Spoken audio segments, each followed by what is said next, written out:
my girlfriend declared. I've decided we should see other people.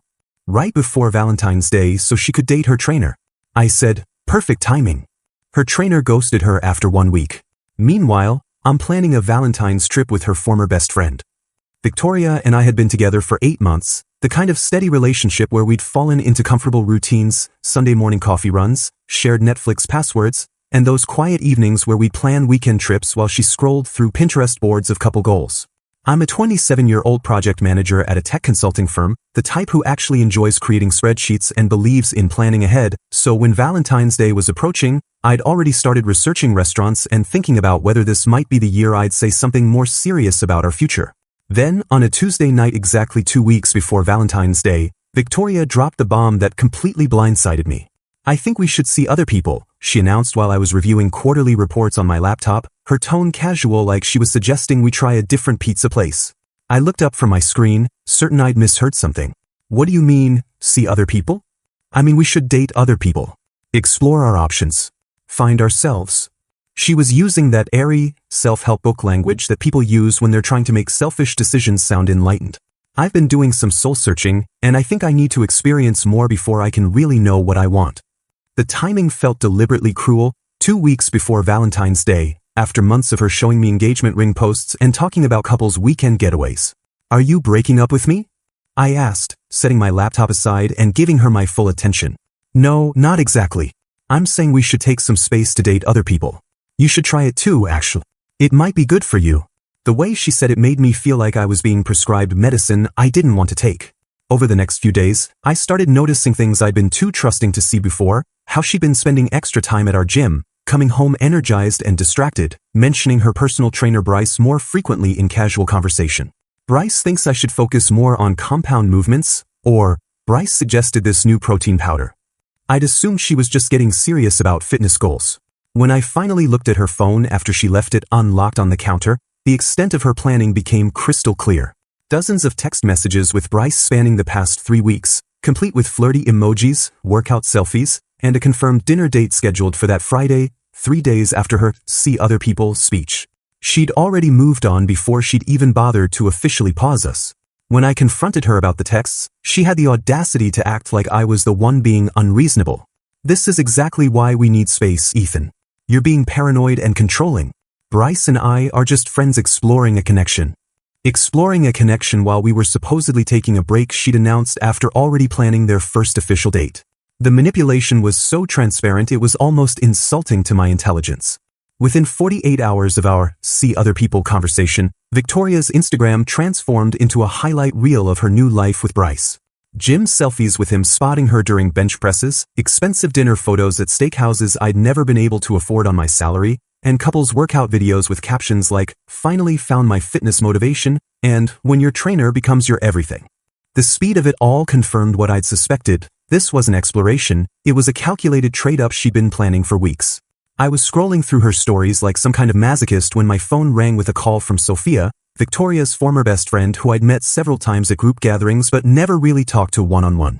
"Hey Ethan, I hope it's okay that I'm calling. I got your number from the contact list for Victoria's birthday party last year." Her voice was warm but cautious, like she was testing the waters of an awkward conversation. "I heard about what happened, and I wanted to check on you. I've been watching this whole situation unfold, and honestly, I'm not comfortable with how Victoria's handling things." The concern in her voice was genuine, which felt like a foreign concept after weeks of Victoria's calculated emotional distance. We talked for an hour, and Sophia revealed details that made my stomach turn. Victoria had been trash-talking our relationship to mutual friends for months, calling me boring and too predictable, while simultaneously bragging about how Bryce was everything she'd been missing, more adventurous, more spontaneous, more exciting. "She's been telling people at the gym that you never surprised her, that you were too focused on planning and not enough on living in the moment," Sophia said, her voice tight with disapproval. "It's been really hard to watch, especially knowing how thoughtful you actually are."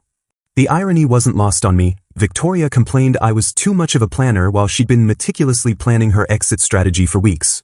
When Sophia mentioned she was a professional event planner who specialized in romantic occasions, I initially thought it was just casual conversation, but then she made an offer that surprised me. "I know this might sound crazy, but if you want to do something special for yourself this Valentine's Day, I'd love to help you plan it.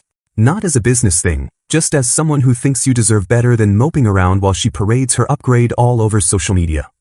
Her offer felt like a lifeline I didn't know I needed. We started meeting up to brainstorm ideas. Initially just coffee dates where she'd show me venue options and restaurant possibilities on her tablet, but gradually our planning sessions became the highlight of my week.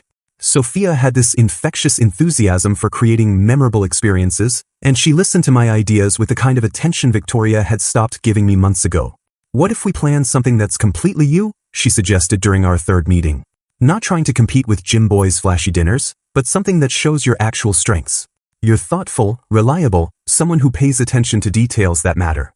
While Victoria continued posting stories of spa days and couples massages that Bryce was clearly letting her pay for, Sophia and I researched wine country getaways and artisan restaurants that valued craftsmanship over Instagram appeal.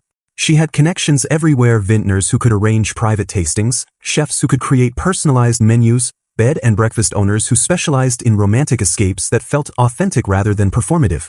The more time I spent with Sophia, the more I realized how starved I'd been for genuine connection. She asked about my work projects with actual interest, remembered details from previous conversations, and had this way of building on my ideas instead of dismissing them as boring. During one of our planning sessions, she admitted something that shifted our entire dynamic. "I have to confess something, Ethan. I've had feelings for you for months, probably since Victoria's birthday party when you spent 20 minutes helping my elderly neighbor figure out the rideshare app instead of just enjoying the party. Watching her take you for granted has been really frustrating." The confession hung in the air between us, honest and vulnerable in a way that felt completely different from Victoria's calculated emotional manipulation. "I'm not trying to take advantage of your situation," she continued quickly. "I just thought you should know that someone sees all the things about you that she's been calling boring. Your thoughtfulness isn't a flaw, it's actually pretty amazing." As Valentine's Day approached, Sophia and I had planned an elaborate weekend that would make Victoria's trainer dates look like amateur hour, wine tastings, a cooking class with a James Beard Award winner, and reservations at a restaurant that required 2-month advance bookings. But more importantly, I was falling for someone who appreciated the very qualities Victoria had spent months making me feel ashamed of. The universe has a funny way of delivering karma exactly when you least expect it. 1 week into February, Victoria's social media presence suddenly went dark. No more gym couple selfies, no more expensive dinner posts, no more stories featuring her fitness motivation. I learned the reason from Marcus, a guy I'd stayed friendly with at our shared gym despite Victoria's attempts to turn our mutual friends against me. "Dude, you're not going to believe this," Marcus told me while we were doing cardio side by side. "Bryce just completely ghosted Victoria. Blocked her on everything, stopped responding to texts, the whole deal. Turns out he got back together with his ex-girlfriend last weekend." The irony was almost too perfect to be real. "But here's the kicker," Marcus continued, clearly enjoying the gossip. "Some of the guys were talking, and apparently Bryce was bragging in the locker room about how Victoria had been paying for everything, all those fancy dinners, the spa days, even his gym supplements. He called her his meal ticket, and said he was just having fun until his real girlfriend came back from her work trip. Victoria had traded me in for someone who was using her even more blatantly than she'd used my emotional investment, and she'd been too blinded by his Instagram-worthy abs to see it coming. The day before Valentine's Day, I was at my apartment with Sophia, who was wearing one of my aprons and testing recipes for our weekend cooking class, when my doorbell rang with the aggressive urgency of someone who expected immediate attention. Through the peephole, I saw Victoria standing in the hallway looking like she'd been crying for hours, her usual perfect makeup replaced by puffy eyes and smudged mascara. "Ethan, please, I know you're home," she called through the door. "We need to talk. I made a huge mistake." I opened the door to find her staring past me at Sophia, who was visible in the kitchen wearing my world's okayest cook apron and stirring something that smelled absolutely incredible. Victoria's face went through a series of expressions: confusion, realization, and then pure fury as she spotted the printed itinerary for our Napa Valley weekend that Sophia had left on my coffee table. "Are you kidding me right now?" Victoria's voice cracked with disbelief. "You're cooking dinner together? You planned a whole romantic getaway? How long has this been going on?" The accusation in her tone was rich considering she'd been planning her Bryce adventure for weeks before our supposed break. "Since you decided to explore your options with your trainer," I replied calmly. "Turns out I found something better while you were busy upgrading." What happened next was the most spectacular emotional meltdown I'd ever witnessed from someone who prided herself on always being composed and Instagram ready. Victoria pushed past me into my apartment like she still lived there, her eyes frantically scanning the evidence of my new life, Sophia's event planning materials spread across my dining table, 2 wine glasses in the sink, and the obvious intimacy of someone else's belongings mixed with mine. "This is insane," she said, her voice getting higher with each word. "You're seriously dating my best friend?" While I was just taking a break to figure things out. The revisionist history was breathtaking. Suddenly our see other people arrangement had become a break, and her pre-planned Bryce dates were just innocent soul-searching. We were supposed to find our way back to each other, Ethan. That's what a break means. You don't immediately jump into bed with the first woman who shows interest. Sophia appeared from the kitchen, wiping her hands on the apron with remarkable composure given the hostile energy Victoria was radiating. "Actually, Victoria, you made it pretty clear you'd already found what you were looking for with Bryce. The gym photos and dinner dates were pretty hard to miss." "That was different," Victoria snapped. "That was me exploring my options, trying to grow as a person. This," she gestured wildly between Sophia and me, "this is you two plotting behind my back like vultures." The irony of someone who'd been texting her trainer for weeks before announcing our break, accusing us of plotting was almost amusing, but Victoria was just getting started. "I know exactly what this is, Sophia. You've been waiting for your chance, haven't you? Playing the supportive friend while planning to steal my boyfriend the second I wasn't looking." Sophia's response was calm and devastating. "I've been watching you treat him like garbage for months. Calling him boring, complaining that he was too predictable, telling everyone at the gym that Bryce was everything Ethan wasn't. I didn't steal anything, you threw him away." The truth of that statement hit Victoria like cold water, and I watched her face cycle through denial, anger, and something that looked like genuine panic as she realized the full scope of what she'd lost. "You don't understand," she said, turning back to me with desperation creeping into her voice. "Bryce was a mistake. He was using me, just wanted someone to pay for his meals and buy him supplements. I see that now. What we had was real, Ethan. We can fix this." "What we had was you settling for me until something shinier came along," I replied. "The only thing you regret is that your upgrade didn't work out the way you planned." Victoria's composure completely cracked then, and she started sobbing those messy, real tears that come from actual devastation rather than strategic manipulation. "I was scared, okay? Scared of how serious things were getting between us. Bryce felt safe because I knew it wasn't real, but losing you feels like losing everything." Her confession might have meant something 3 weeks ago, but watching her try to crawl back after her meal ticket dumped her just felt pathetic. "I'm sorry you're hurting," I said genuinely, "but I'm not your backup plan. I'm not going to be here waiting every time you decide to explore your options." After Victoria finally left, still crying and muttering about how this wasn't over, Sophia and I tried to salvage our evening, but the drama was just getting started. Within hours, Victoria had posted a manifesto on Instagram about betrayal and fake friends, complete with crying selfies and vague references to people who stab you in the back when you're vulnerable. The post exploded with comments, but not in the way Victoria had expected. Instead of sympathy, people started sharing screenshots of her previous posts, the ones where she called me boring and predictable, the gym photos with Bryce where she tagged him as everything I've been missing, and the dinner posts with captions about finally being with a real man who knows what he wants. Marcus and several other gym members started commenting with receipts of Victoria's trash-talking sessions, including her exact quotes about how I was too safe and not ambitious enough compared to Bryce's supposed business ventures. The narrative Victoria was trying to create about being betrayed by her best friend fell apart when people could see the timeline of her own betrayal in her own posts. Sophia's response was perfect in its simplicity, a single Instagram story showing our dinner reservation confirmation for Valentine's Day at Auberge du Soleil in Napa Valley, with the caption, "Sometimes the best things happen when you least expect them." People immediately started connecting the dots, realizing that while Victoria had been broadcasting her trainer romance, I'd been quietly planning something infinitely more romantic with someone who actually appreciated the effort. The comments on Victoria's post turned from supportive to savage as people realized she was crying about losing something she'd publicly thrown away, and the social media war she'd started backfired spectacularly as her own words became the evidence of her character. Victoria's response to losing the social media battle was to escalate into full-scale warfare, alternating between pathetic attempts to win me back and calculated efforts to destroy my relationship with Sophia. The morning after her Instagram meltdown, I received a text that perfectly captured her mental state. "I know you're just doing this to hurt me. When you're ready to stop playing games and talk like adults, I'll be here." The delusion that my happiness was somehow a performance designed to spite her was almost impressive in its narcissism. When emotional manipulation failed, Victoria moved to financial warfare, canceling our shared gym membership without warning and sticking me with the early termination fee. I only discovered this when I showed up for my usual morning workout and found my key card deactivated, with the front desk staff looking genuinely uncomfortable as they explained that Victoria had invoked some clause about domestic partnership dissolution that I'd never even knew existed. Her petty victory cost me $300 and the inconvenience of finding a new gym, but it also cut the last physical tie between us, which honestly felt liberating.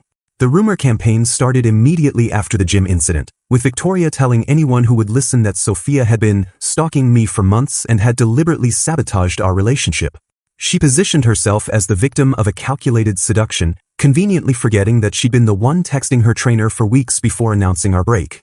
When mutual friends started asking me about these allegations, I simply showed them the timeline. Victoria's Instagram posts with Bryce dated weeks before Sophia and I had our first coffee meeting, making it impossible for anyone with basic math skills to believe her version of events. Victoria's most desperate move came when she contacted my workplace, claiming I was having an inappropriate relationship with a client and demanding they investigate my professional conduct. My manager called me into his office looking genuinely confused as he explained that someone had filed a formal complaint alleging I was using company resources to conduct an affair with Sophia, who she claimed was a client.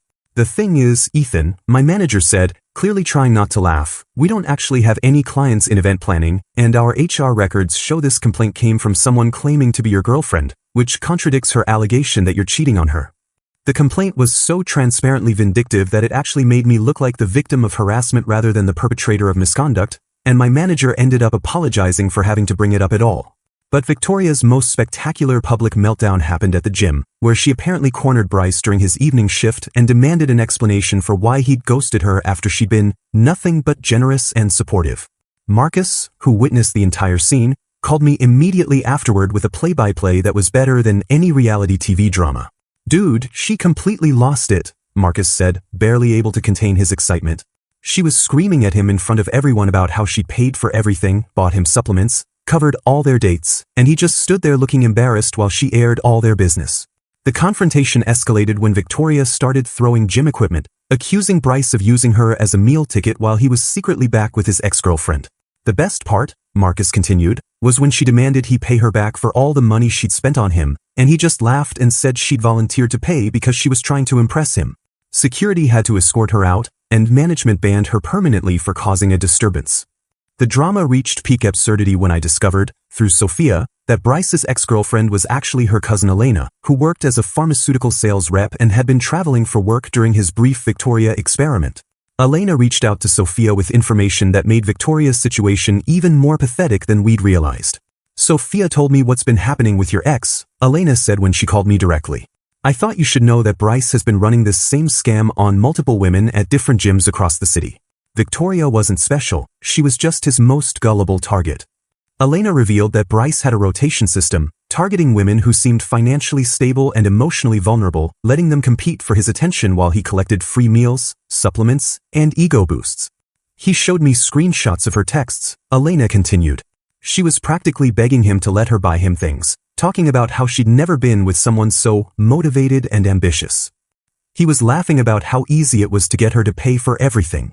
The final piece of Victoria's vindictive campaign involved trying to destroy Sophia's business reputation by leaving fake negative reviews on every platform she could find, claiming Sophia was unprofessional, unreliable, and had stolen her boyfriend during a consultation.